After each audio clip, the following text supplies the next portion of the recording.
দেশে আছি, এইটাই আল্লাহর প্রতি মেহেরবান যে খুব কষ্টে ছিলাম দেশে, এখন দেশ থেকে বের হয়ে আসছি। তাই লিস্ট আপনার এই মবের ভয়টা এখন কম। সেই দিক থেকে ভালো আছি, তবে বয়স অনেক বেড়েছে। আর আপনি দেখছেন গত প্রায় 8.5 মাস দেশে ছিলাম, তখন আমাকে বিভিন্ন রকম চেহারা পরিবর্তন করতে হয়েছে এই যাতে না পড়ি। কারণ ধরা পড়লেই আপনার বর্তমান সরকার আপনাকে টেলিভিশনের সামনে নিয়ে প্যারেড করায় মিথ্যা বানোয়ার তথ্য দিয়ে। আমি দেশে গিয়েছিলাম বহু প্রায় 38 বছর এই আমেরিকায় থেকে, বড় শখ করে দেশে গিয়েছিলাম। ছেলেমেয়েরা পছন্দ করেনি এই যাওয়ার সময়, কিন্তু গিয়ে এই ঝামেলায় পড়ে গেলাম। হ্যাঁ, আর আমার কপাল খারাপ, কারণ আমি জুন মাসে, গত বছর 2024-এর জুনে নিউ ইয়র্কে আসি। হ্যাঁ, আমার গ্র্যান্ডসনের গ্র্যাজুয়েশনের কারণে আসি, আর আমার ওয়াইফের কিছু ট্রিটমেন্টও ছিল। কিন্তু আমি জুলাই মাসের শেষে, আপনার 29শে জুলাই আমি দেশে চলে যাই। আর গিয়েই আটকা পড়লাম আর কি। আর তারপরে বেশ কষ্ট গেছে, বাট নাও আই এম ওকে। তবে বয়স বেড়েছে, আর দেশের এই অবস্থা দেখে খারাপও লাগে। কারণ আমাদের তো এখন সবচেয়ে, আপনি কে কি সেইটা, কে দোষ কদ্দূর করেছে, আপনি অনেকগুলো প্রশ্ন করেছেন, কিন্তু সেই প্রশ্নের আগে যেটা বলা আমার দরকার সেটা হচ্ছে দেশটাকে বাঁচাতে হবে। দেশটা আপনার আমার সবার। এই দেশ যদি ভাগবাটুরা হয়ে যায়, তাহলে কিন্তু, আর দেশ যদি একটা সন্ত্রাসী দেশ হয়ে যায়, তা আপনি যে যেখানেই থাকেন না কেন, বিশ্ববাসীর আপনার প্রতি সন্দেহ, আপনার প্রতি এক ধরনের অবিশ্বাস বাড়বে। সেই জন্য আমাদের 1 নম্বর উদ্যোগ হবে দেশটাকে বাঁচাতে হবে। বর্তমানে আমি আশা করেছিলাম, যখন প্রফেসর ইউনূস সাহেব দায়িত্ব নিলেন, গিভেন হিজ নেম ব্র্যান্ড, আশা করেছিলাম যে উনি অনেক ভালো কাজ করবেন, মানুষের প্রত্যাশা পূরণ করবেন। আর আমি ওনার লোকজনকে বলেও ছিলাম যে দেশটাকে যদি ঠিক রাখতে হয়, তো ইউনিটিটা খুব দরকার, দেশে ইউনিটিটা খুব দরকার। আমি এই জন্য ওনাকে সাজেশন করেছিলাম যে আপনি নেলসন ম্যান্ডেলার মতো, এই divided south Africa, black and হোয়াইটের ডিভাইডেড, সেখানে তারা কি সুন্দরভাবে তুত কমিশন বের করলো, করে দেশটাকে টিকিয়ে রেখেছে, সম্মানের সাথে টিকে রেখেছে। তো কিন্তু তিনি সেই পথে না গিয়ে তিনি হিংসা, বিদ্বেষ, ভিন্ডিকটিভনেস আর নিজের স্বার্থগুলো নিয়েই ব্যস্ত হয়ে পড়লেন। এটা আমরা খুব শকড হয়েছি, কারণ আমি ওনার সাথে অনেকদিন ওনাকে সাহায্য করেছি, ওনাকে হেল্প করেছি। উনি আমাদের দেশের একটা গর্ব ছিলেন বলে আমরা করতাম। কিন্তু আই এম ভেরি ডিসঅ্যাপয়েন্টেড, ওনার যে পারফরমেন্স, এইটা বলতে হবে যে দেশটাকে তলানিতে নিয়ে যাচ্ছে। সো আমার 1 নম্বর প্রশ্ন হচ্ছে এখন যে দেশটাকে বাঁচাতে হবে, জি। এবং সেই জন্য যে যেখানে আছেন, এটা আওয়ামী লীগ বলেন, জাতীয় পার্টি বলেন, বিএনপি বলেন, কিংবা অন্যান্য দলটল বলেন, it is not important. Important, the country must be united and it should survive. আর দ্বিতীয়ত যেটা আমার বড়, যে ইউনূস সাহেব যে পন্থা নিয়েছেন, এটা আমি অনেকটা হিটলারের পন্থার মতো মনে করি। কারণ হিটলার খুব সিস্টেমেটিক্যালি জুজদের, ইহুদিদের আপনার নিধন করেন।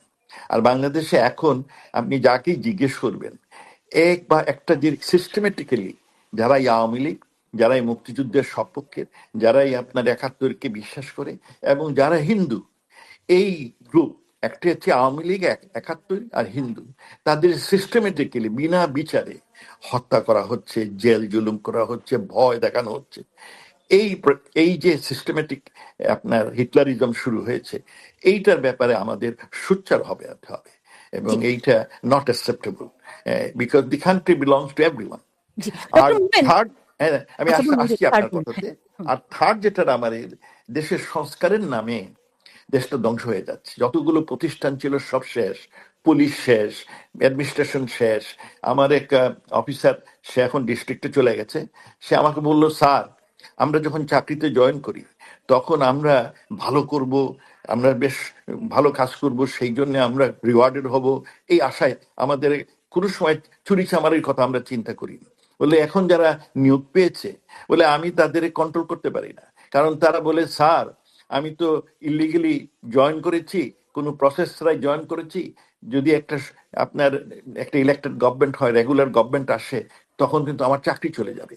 সুতরাং আমি কয়েকদিনের চাকরি পেয়েছি, এই কয়েকদিনে আমি যত ইনকাম টিনকাম করতে পারি, তাতে আমি পরে ব্যবসা ট্যাবসা করবো। বলে যে দিস ইজ এ কালচার।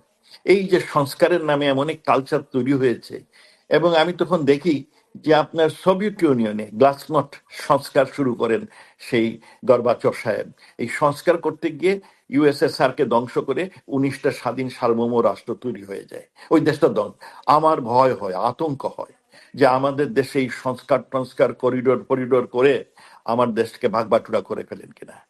আর 4 নম্বর যেটা হচ্ছে যে এই সরকারে যেটা জিহাদি, এই যে রেডিক্যালিজম, এই মব রাজত্ব, খুব দুঃখের সাথে বলতে হবে যে আমাদের অধ্যাপক নবুল্লুরেট ইউনুস সাহেব মনে হচ্ছে মব এর জনক।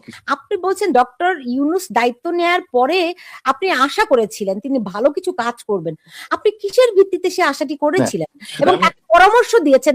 কবে সেই পরামর্শগুলো আপনি দিয়েছেন তাকে? শুনেন, আপনার যখন নতুন সরকার আসলো এবং আসার পরে দেশবাসী, শুধু আমি না, দেশবাসী সবার একটা প্রত্যাশা ছিল যে আমাদের অবস্থা বোধহয়, কারণ আমার সরকারে আমরা ভালো কাজ করেছি বিভিন্ন দেশবাসী কেন, আরো অনেকেই প্রত্যাশা করতে পারে, কিন্তু আপনি তো পররাষ্ট্রমন্ত্রী, আপনার সম্পর্ক কূটনৈতিক অঙ্গনে, এবং আপনি আওয়ামী লীগ সরকারের পররাষ্ট্রমন্ত্রী, ফলে আপনি কেমন করে সেই আশাটি করেছিলেন? কারণ হচ্ছে গিয়ে ইউনুসের একটা ইন্টারন্যাশনাল স্ট্যান্ডিং ছিল, আর আমরা বহু বছর এই আওয়ামী লীগ সরকার, এই শেখ হাসিনা ইউনুসকে অনেক অনেক রকম সাপোর্ট দিয়ে বিশ্বের মধ্যে নাম আনেছেন। এই ইউনুসের প্রোগ্রামের জন্য শেখ হাসিনা 1996-এ তার সম্মেলনে আসেন, তাকে অনেক উচ্ছ্বাসনে অধিষ্ঠিত। শুধু সেই না, তারপরে এই শেখ হাসিনা আপনার একটি গ্রামীণ অ্যাম্বাসেডার্স গ্রুপ তৈরি করেন। তখন আনোয়ার করিম চৌধুরী সাহেব আমাদের পিয়ার ছিলেন, তার মাধ্যমে প্রায় 77টা দেশের ফ্রেন্ডশিপ ক্লাব ফর গ্রামীণ তৈরি করেন। শেখ হাসিনাকে এত তুঙ্গে তুলেছেন, তার একটা বিশেষ সুনাম ছিল এবং বাংলাদেশ সরকার সবসময় তার জন্য তাকে প্রশংসা করত। কিন্তু দুঃখের বিষয়, এই ন্যাচারালি তার গিভেন হিজ পিয়ার এবং নেম ব্র্যান্ড, দেশবাসী এবং আমিও আশা করেছিলাম যে maybe he will come up with a different view point. আমাদের দল আমরা এক ধরনের চিন্তা করেছি, শেখ হাসিনার মূল লক্ষ্য দুটো ছিল, যে দেশের উন্নয়ন, বঙ্গবন্ধুর স্বপ্ন সোনার বাংলা অর্জন, আর দ্বিতীয়ত সাধারণ লোকের মঙ্গলকরণ। সেই জন্য তিনি এই বিভিন্ন রকম সোশ্যাল প্রোটেকশন প্রোগ্রাম করে দারিদ্র বিমোচন করেছেন। এই বাংলাদেশে শেখ হাসিনা যে অভাবনীয় সাফল্য অর্জন করছেন, এটা আপনার স্বীকার করতে হবে। আমি তো এক পেশি লোক নই, আমি একটা গবেষক, একটা অধ্যাপক, সুতরাং আমি বস্তুনিষ্ঠ ব্যক্তি বলি, শেখ হাসিনার সরকারের যে অর্জন কোনো সরকার এত হয়নি। কিন্তু উনি আসার পরে দেশের উন্নয়নের দিকে না তাকিয়ে উনি শুরু করলেন আপনার অকামা কাজ করা শুরু করলেন। শেখ হাসিনার সরকার গত 15 বছরে, ধরেন আপনি যে কথা বলছেন যে ডক্টর ইউনুসের নেম ব্র্যান্ডিং, তাকে আন্তর্জাতিক অঙ্গনে এখানে নিয়ে যাওয়া, নিঃসন্দেহে শেখ হাসিনার সরকারের অনেক বড় একটা ভূমিকা ছিল, কৃতিত্ব ছিল, সেটি 1996 সাল থেকে 2001 সাল পর্যন্ত। কিন্তু 2006 সাল পর্যন্ত ওনাকে সাহায্য করেছে। আচ্ছা, 2006 সালে ওইটা বিএনপি সরকার। আমার কথাটা শুনেন, আমার প্রশ্নটি হচ্ছে, যখন 111 সরকার আসলো তখনই আমরা জানতে পারলাম ডক্টর ইউনুস একটা তৃতীয় পক্ষেও যারা দেশের ভিতরে অন্তর্ভুক্ত হতে চাইছে, রাজনীতি করতে চাইছে, এটা তো খুব প্রকাশ্যই, রাইট?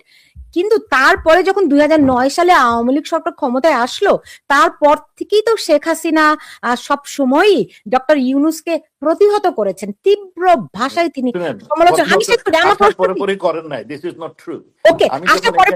কিন্তু পরবর্তীতে করেছেন। আপনার কাছে আমার প্রশ্ন, এই যে শেখ হাসিনা এই সমালোচনাগুলো করতেন আর আপনি আশা করছেন যে তিনি ভালো কিছু করবেন, তো দুটার মধ্যে একটু ফারাক হয়ে গেল না? আমি আশা করেছি যে উনি করবেন। উনি দুর্নীতি করেছেন, সেই জন্য ওনাদের কেস হয়েছে। শেখ হাসিনা ওকে তারপরে ওনাকে জেলে ঢুকায় নাই, তেনার উপর অত্যাচার করে নাই, তার বিরুদ্ধে তার বিরুদ্ধে দুনিয়া জুড়ে বলে নাই যে উনি খারাপ লোক। হ্যাঁ, কেসের মাধ্যমে শেখ হাসিনা ওনার কেস হয়েছে, কেসে ওনার বাংলাদেশের কেসে ওনার যেই মানুষটি এরকম দুর্নীতি করে, তার কাছ থেকে আপনি ভালো কিছু কিভাবে আশা করেছিলেন? না, এই সরকার সাইডে হয়তো ওনার, যেহেতু ওনার একটা গ্রহণযোগ্যতা ইন্টারন্যাশনাল ছিল, সেই জন্য আমি আশা করেছিলাম যে কোনো বাঙালি লোক দেশের মঙ্গল চায়। কিন্তু যে দেশের তিনি মঙ্গল চান না, আমি তো সেটা বিশ্বাস করি। হ্যাঁ, যাই হোক, সেটা আমার ধারণা ছিল, but I am really disappointed. কারণ আমি ওনার এইসব দেখলাম যে দেশটা শেষ করে দিচ্ছেন। এবং এই দেশটা শেষ করতে আমরা দিতে পারি না, কারণ এটা আমাদেরও দেশ। ডক্টর মোহাম্মদ, আপনি প্রশ্ন প্রথম যেগুলো আমি বুঝতে পেরেছি। এখন আপনি একটু আমাকে বলুন, আপনি বলছিলেন যে এই সরকারকে, মানে ডক্টর ইউনূসের এই বর্তমান সরকারকে আপনি কিছু পরামর্শ দিয়েছিলেন। কি কি পরামর্শ দিয়েছিলেন, কবে দিয়েছিলেন? আমি যখন উনি আসলেন প্রথম, আমার বন্ধু সালেউদ্দিনের নামদাম হচ্ছিল যে চিফ অ্যাডভাইজার হবে, সে আমাকে ফোন করে বলল, দোস্ত আমি বোধহয় হতে পারি। আমি বললাম, খুব ভালো, হ্যাঁ তোমাকে যদি নেয় তাহলে ভদ্রলোক মানুষ তুমি, তোমাদের ভালো। যাই হোক, আমি তাদের বললাম যে, তারপরে যখন ইউনূস সাহেব ঠিক হলেন, আমি ওরে বললাম যে, ইউনূস তোমার দেশটা কিন্তু খুব কঠিন অবস্থায়, এমনি দেশের অবস্থা সবসময় কঠিন, তুমি এক কাজ করো, ইউনূস ভাইকে বলো যে ম্যান্ডেলার পথটা ধরতে। Mandela united the country, and that would be his best way out, দেশটাকে এরকম কঠিন অবস্থা থেকে, ডিভাইডেড দেশ এই থেকে। পরামর্শ আপনি কবে দিয়েছিলেন? আপনি কবে জানতেন যে চিফ অ্যাডভাইজার হচ্ছেন? অগাস্টের প্রথম, আমি তখন ঢাকায়, অগাস্টের পর, ধরুন 8-9